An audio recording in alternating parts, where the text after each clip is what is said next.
आणि प्रेम वाढावं याकरता ही नाम यज्ञाची ज्योत आपण गेल्या अनेक वर्षापासून आपल्या गावामध्ये प्रज्वलित केली आणि या कार्यक्रमामध्ये सर्वच जण येतात। या गावाला खूप मोठा वारसा आहे, धार्मिक वारसा आहे। या गावामध्ये जगद्गुरु शिवाचार्य, शिवकीर्तनकार, शिवप्रवचनकार अनेक जण येऊन गेलेले आहेत आणि म्हणून धर्माचा वारसा सुद्धा या गावाला आहे, राजकीय वारसा सुद्धा या गावाला आहे। या गावामधून एक आमदार झाले, जिल्हा परिषदला आहेत, पंचायत समितीला आहेत, ग्रामपंचायतला तर आहेतच आहेत। म्हणजे या गावातली जननी किती महान आहे पहा, या गावातली माता किती महान आहे। कारण संस्कार, आणि ते संस्कार कशातून मिळतात? धर्मातून। आणि धर्म कुठून मिळतो? असे गजर झाले। आणि म्हणून जेवढे गायक आहेत त्यांच्याकरता एकदा जोरदार टाळ्या वाजवा। आणि उभय मृदंगाचारी, एक सर्जी आणि एक राजा, त्यांच्याकरता टाळ्या वाजवा। परिसरातून जेवढ्या गावातून नवघरवाडी असेल, दापसेल असेल, राजूर असेल,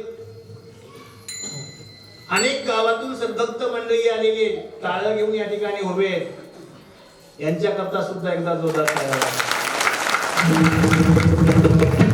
7 दिवसामध्ये ज्यांनी ज्यांनी विना घेणार आहे किंवा घेतलेला आहे त्यांच्याकरता टाळ्या वाजवा। ज्याची खावी पोळी त्याची वाजवावी टाळी। 7 दिवसामध्ये आपण ज्यांचं उडवणार आहोत त्यांच्याकरता एकदा जोरदार टाळ्या वाजवा। आमच्या राजकीय क्षेत्रामध्ये अगदी निपुण असणारे, कार्यरत असणारे आमचे मनोहरराव भोशीकर धार्मिक क्षेत्रात सुद्धा तेवढे निपुण आहेत, त्यांच्याकरता एकदा टाळ्या वाजवा। आणि आपण अख्ख्या महाराष्ट्राला दिसावं म्हणून छायाचित्रकार आलेले आहेत, त्यांच्याकरता एकदा टाळ्या वाजवा। टावर खालीच रेंज नाही, पेटी मास्तर राहील, या पेटी मास्तर साठी सुद्धा टाळ्या वाजवा। उत्तम अशी साऊंड सिस्टम आहे, त्यांच्याकरता टाळ्या।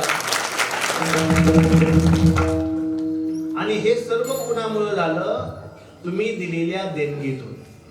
आणि म्हणून ज्यांनी ज्यांनी देणगी दिली त्यांच्याकरता एकदा टाळ्या। ज्यांनी देणगी दिली नाही पण पंक्तीला पहिल्या बसला त्याला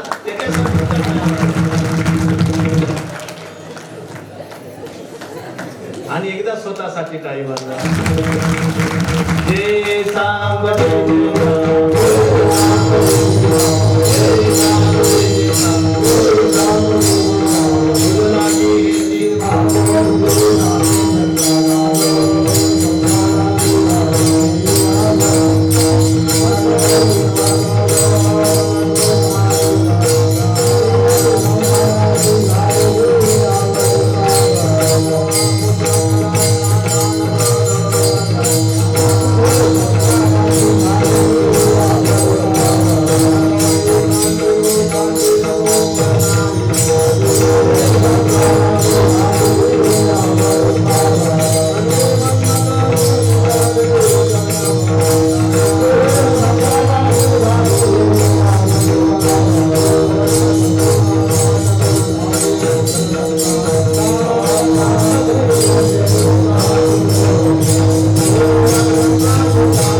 नमस्कार